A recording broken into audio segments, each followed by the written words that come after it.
Аялым экөөбүз тез уруша беребиз. Сүйлөсөм сразу жооп берет. Бир сөздөн калбайт. Эмне кылсам болот дейт. Урушпай эле коюң, жооп бербей эле коет, бүттү. Оңой эле дагы. Я. Аялдар эркектерге караганда көп сүйлөйт.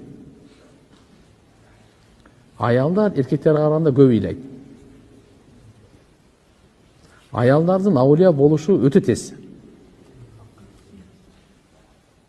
Эгерде булар сөздөрдү хайыр, жакшылыкка бура турган болсо, көз жашты динге бура турган болсо, өтө тез кетет.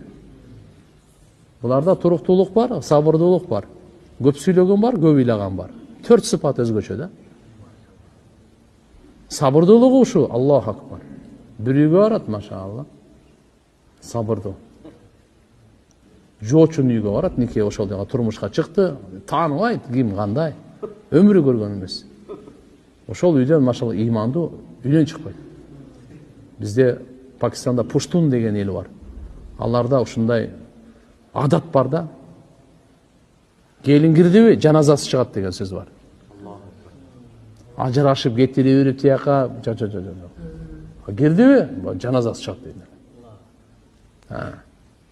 Бизде дагы иншалла кыздарыбыз кайерге барса, ошол жерде очок болуп, кут болуп, туруктуу болуп, өнүгүп, өстүрсүн иншалла кыздарыбыз бар. Кайра эле бир жумадан эле 4 күнүнөн анан бир жумадан кийин тиягына бияна деп бербей. Экинчиси истикамат буларда. Билесиз да, сабырдуулук истикамат кандай нерсе. Төрөдү айтат, эми төрөбөйм дейт, бирок кийин кайра эле төрөйт.